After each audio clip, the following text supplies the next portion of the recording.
And I think you go with, you can get an Alvin Kamara in the third round. People forget about this. Running backs, even the first round stuff that you can't draft in the first round's gone. We know that's gone. 100%. So you can really draft a running back, I would say, anywhere. It's why someone like Quentin Nelson scares me. Guard out of Notre Dame. All of these offensive linemen have been picked in the first round. They haven't worked out. Quentin Nelson is being made up to be the second coming of Jerry Kramer. I like him. He's a solid prospect. He just scares me as a top 5 pick. Yeah, definitely. I feel like, late first round is okay for offensive linemen, but I feel like, in the early stages, I don't know. I feel like it's never really worked out for teams. Yeah. Remember Tony Mandarich? Luke Jokel, Eric Fisher. Eric Fisher's worked out. He had one real bad play. Has he worked out? Yeah, I feel he's been pretty good. He's a solid left tackle. As a first overall pick? Okay, we didn't say that. Hold on a second. I would have preferred a trade down, maybe. Fair enough. Look, he's out of Central Michigan. But look, he's going to wind up being a 10-year starter for our team. That's what you're looking for out of a first-round left tackle. That's what you're looking for. That's what DeBrickashaw Ferguson was. That's what Nick Mangold was. That's what you're looking for. That's fair. It reminds me of a great quote from Gregory House if the Jets were to pick Quentin Nelson 6th overall. 4th down and 100 to go. In the snow, you don't call a running play up the middle unless you're the Jets. I have gotten really into that show recently. Oh, I've watched. Where are you at? I'm at the first season. So don't tell me too much. I'm not going to tell you anything. It gets better and better. Season 6, it gets worse. Okay. And then they ended on a total house thing to do. So really? I'll leave you with it. It makes perfect sense, and you're going to love it. Oh, you're getting me excited now. Yeah, you're going to love this whole series. It's a great series. Did that work really fast? Did that liner work? Yeah. Okay, good. So too. Yeah. I think it was great. Fine. Good. Okay, good. By the way, with Jets and running backs in general, to the Orleans Darkwa thing, you got to keep in mind he is young, and the Jets have a history now, recent history, of finding a way to either squeeze the last bit of juice out of an older running back. They actually do. Knowing when to get rid of somebody, i.e. Matt Forte. Chris Ivory went to Jacksonville, and I thought he was going to be good. Thomas Jones, Lavinian Tomlinson. They just have a history now. Yeah, so if there's Sean Green. If there's any position I trust them with, that's the position. None of the other ones. That one. Yeah. You're listening to Beyond the Game on the voice of Nassau Community College, 90.3 WHPC. We are live twice a week, Tuesdays at 5 p.m. and Fridays at 3 p.m. I am Jacob Volk. Sitting across from me, Brandon Johnson, Dominic Arbolino, and Nick Ornberger. Number to call if you have something on your mind is 516-572-7440. And I could talk about the Jets for a whole hour. Believe me, I could. Switch it. But we do have a giant fan in the room. Yeah. According to Dan Duggan of NJ.com, the Giants are expected to pursue Graham Gano. Last year for the Panthers, he hit 96.7% of his field goals and 91.9% of his extra points. Brandon, do you want him? I'll take him. Right now, we got Aldrich Rosas. I mean, guys, do you even know who that is? Yes. Okay, we definitely know who he is, but something about Red Sox.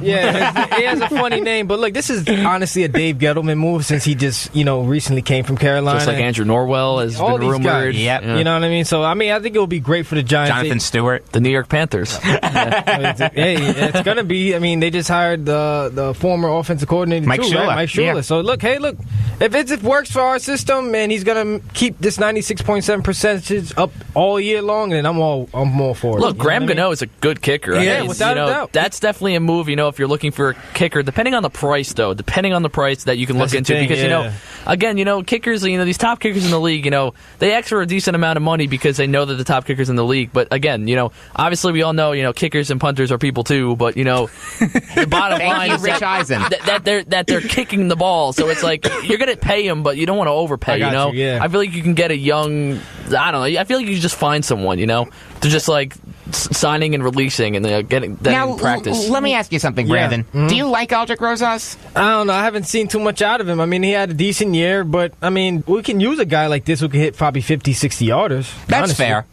That's a fair point. You could compare this guy almost to a Dan Bailey. He's one of the greatest kickers in, history right now. So I wouldn't go that far. It's you want to know why? He's had a bad couple years before last year. Like, not bad, but just like But in off terms of his years stats, for if you him. ever He's looked not at his Gary numbers- Anderson or Morton Anderson. No, I'll he's not. tell you that No, I'm right just now. saying his numbers have just been, absolutely phenomenal. Cano's as a good kicker. I just wouldn't call him one of the best kickers of all time. No, I was talking about Dan Bailey, I said. Oh, Dan Bailey. Yeah, him. Yeah, I can make You that know what I argument mean? for 'Cause Bailey. his percentage is very high. Yeah, I like Bailey. Yeah. The thing about with kickers and me is like that I don't want to like for teams to overpay them is because look at a guy like Jake Elliott.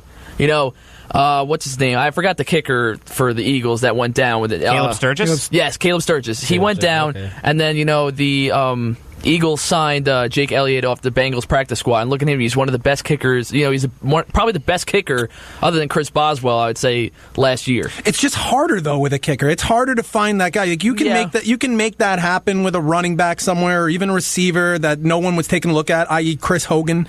But I don't know. I feel like you want for something that you're doing 2 to 3 times a day in some of the most pressure-filled spots in a game. I want to know. I don't care about the money as much. I want to know that it's going to get done. Yeah. End of story. And the other thing is, I don't even know if the Giants are really going to get a chance because Carolina still has the franchise tag. They can just slap on him and keep him for another year, $5 million. They could franchise tag a kicker. That is very They absolutely possible. can do Jets it. did it with Nick Folk. Yeah, I remember that. Yeah. And Jets have Catanzaro. I'll take him. Yeah, He's pretty good. I'm He fine is with good. Jalen He's good. Catanzaro. I I'd liked rather him on have- Arizona. I'd rather have Casey Catanzaro, but that's beside the point. Really? No one here watches American Ninja Warrior? No, sorry. Oh, look up I've seen a lot of previews. Look up Casey Catanzaro on YouTube. She is amazing. She's a spitfire, let me tell you. Spitfire. The Saints cut Dominic's favorite player, Gerald Hodges. No, not my favorite player. I was just doing research, so You are going to get a Gerald Hodges tattoo. no. I'm going to Definitely buy not. you his jersey. I mean, I'll never say no to a jersey. I don't really care who it is. But. According to Pro Football Focus, last year he had a 48.6 overall grade. What do you think of him being cut? I mean, last year he only had 11 games played and only 3 total tackles. Nothing else that noticed to write down. So Horrible tackles, special my teamer. goodness. Yeah. He stinks. yeah, and Good move for the Saints. Yeah, so I think it's a good move for the Saints. But, back in San Francisco in 2016, he had, in 15 games, he had 83 combined tackles, 3 sacks, a forced fumble, and 2 interceptions. So, I mean, he was a solid linebacker in his days with San Francisco. So maybe it could be it just wasn't the best scheme for, him with the Saints. So maybe I feel like he will have another destination, coming for him. It's not going to be a high price, obviously, but maybe he could just be like that type of role player, maybe like a backup linebacker to come fill in if your guys are tired or something like that. Nick, are you looking at Casey Catanzaro right now? She is impressive. Isn't she? This is insane. I'm not sure, but I think she was the first woman to complete the Eliminator in American Ninja Warrior. I don't watch too much of American Ninja Warrior. I just remember watching her. Oh my God. And she's amazing. Yeah, I like the way. But back to Gerald Hodges, I mean, hey, look, if he's on that team right now, like the Saints, how they just cut him with 3 tackles. I mean, I feel like he can be used barely in played, another, arena. I mean, he You know played in what I'm saying? 11 games. It's not like that's I made for know, the season I know. or something I like just think that. they It's didn't hard to flourish make with the tackles, Saints. too. Also, I think, yeah. their defense, was surprisingly good for once. Yeah, So Dennis Allen did a good job with them. Yeah. They made I'm surprised he moves didn't get head coaching buzz. Yeah. You know what? That's right. But you know what? Good for the Saints. They'll Started be able to keep their 0-2. guy. Maybe they'll There's be a two- little more lucky next year. The market was too flooded this year with good coaching Yeah, candidates. So, that's I mean, fair. And Allen didn't do too well in Oakland. It's funny. The Saints defense crumbled when it mattered most. Minnesota Miracle. Oh man, I still can't believe that. That was I can. nuts. I was at a southern restaurant watching the game on TV, and all of a sudden, I'm just seeing Marcus Williams miss a tackle. But you got to look at it like this, Jacob. What if he does make that tackle and it's in his back? You know what I'm saying? Then he's going to get a flag. You still got to prevent the touchdown. Yeah, at I that don't know, point, man. That's I mean, of They course, I would they try- actually either you teach give- you that if it's going to be a touchdown and a game touchdown penalty, Oh, yeah, just yeah, hit him. I got you. Doesn't matter Exactly. anymore. You're right. I think he was just nervous. The Panthers cut Jonathan Stewart Opportunity. last year for the Giants. I'm telling you, he had 680 rushing yards and 6 touchdowns. What are your thoughts on him being cut? Hey, he started out his career. Oh, my bad. You want No, to no, go no, there? I wanted to take it. I was just going to say he started out his career with the Panthers, coming out of Oregon. The numbers speak for themselves. I mean, not this year, but including like overall in the team history, I think it was great. But, the Giants can be on the come up with this. I'm telling you, move he's right going now. to go to the Giants. That's my bold prediction. I think he only really had 3 good consistent years though, which was 2014, 15, and 16. Though. Okay, when they were that was when D'Angelo Williams left. Yep. Though. Yeah. So I mean, and then Christian McCaffrey comes in. He's a veteran running back that it's going to be a good addition to any team who needs depth in that position. I don't really know if I consider him starting caliber. Neither do I. No, feel like definitely it's not. like a split system. I think send him. You know who I'd love to see him run side by side, play for play with. Who? Put him next to Frank Gore. And let them tear up the league. You got Gore has to get signed too. Yeah, they're going to just put him on the same. But this is an opportunity for any team with a good offensive line and preferably a young quarterback to get a guy in there who can. This guy can just flat out see lanes in blocking schemes, and when he hits one, he hits it hard and fast, and you don't catch him. So I like Jonathan Stewart on just about anywhere. Denver, I could see him going there. I could see him going to Houston. There's a lot of teams that could use some of his services. But I feel like once guys get cut, their career starts to decline. I mean, you look at a guy like Adrian Peterson, who I've always liked watching. Yeah. He got went to the Saints. Then he got cut. But that was also after that whole thing with his kid. Yeah, I was going to say the whole scandal. Okay, so too, that really brought down his career. But I just don't want to see him going to decline now. Jonathan Stewart, Neither do his I. services still can be needed because I like him. Yeah, so do I. He had the spotlight stolen from him when the Panthers picked Christian McCaffrey, which was a great move. McCaffrey has looked amazing. Oh, yeah. But I'm telling you, he'd be good on the Giants. He really would. Man, can you imagine that kind of three-headed monster? With Stewart, man alive. Yeah.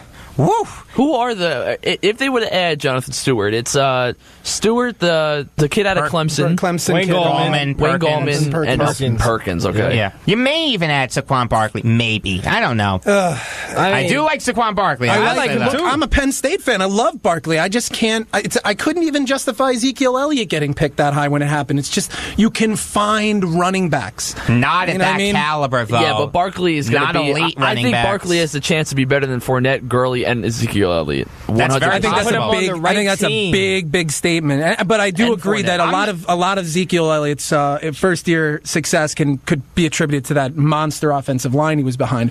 But to me, what scares me number one is Penn State running backs in general. Oof, man alive. Besides Larry Johnson and Franco Harris, there's been no one. Nobody. So I don't know. Blair Thomas. And by the way, Larry Johnson was very short-lived. I mean, he blew out his knee when he was 27. That was it. Yeah, but still had a couple of good years for your Chiefs. He did. He was good. Listen, I'm a little hurt by Larry Johnson. He stiffed me for an autograph once. Really? So, wow. Yeah, we were at a Penn State alum function, and I was there with my ball. I'm like 17, 18 years old, and I'm like, hey, can I get an autograph, Larry? And he goes, nah, I'm not doing that today. And just kind of waved me off. And I was like, heartbroken. I never asked any. That's the last person I ever asked for an autograph. What It's hard to get autographs, man. I was upset. Why, you just don't like autographs anymore? You're too scared to get turned down? No, it's not that, because I had a great experiences before that. I met Jason Giambi walking out of the stadium. Like, we had tickets so we could actually meet him. And I asked him, like, how do you hit all these balls? I was a kid. I was like, how do you hit these balls so far? He goes, I just guess. Wow. You're listening to Beyond the Game on the Voice of Nassau Community College, 90.3 WHPC. We are live twice a week, Tuesdays at 5 p.m. and Fridays at 3 p.m. I am Jacob Volk. Sitting across from me, Brandon Johnson, Dominic Arbolino, and Nick Ornberger. Number to call if you have something on your mind is 516-572-7440. And we're talking football. According to Josh Katzenstein of NOLA.com, the Saints won't re-sign Kenny Vaccaro. According to Pro Football Focus, last year, he had a 35.4 overall grade. What do you think of New Orleans' decision? It's about time. This is a guy, what was he, a 15 overall? I just think that they've given him every opportunity to take that next step into superstardom. He's a good tackler, tackling safety. He's great in pursuit. He's got some ball hawking skills, but he's just never taken that next step. I agree with you. So I just feel for the money he's probably going to get, the Saints couldn't justify, bringing him back for another year, especially with a year as defensively successful as they just had, and they probably feel like they can. They did in spite of Vaccaro. Yeah. They can do it. And didn't they just draft Von Bell also? Yes. They did. No, and I definitely agree with that. I think that Kenny Vaccaro still is an intriguing free agent. I think he'll draw, a lot of interest because, again, 60 combined tackles, 3 interceptions. And I think the potential is still there for him. It's just, again, you got to find a system where everything that he's good at, that he could just focus on. He doesn't have to really focus on anything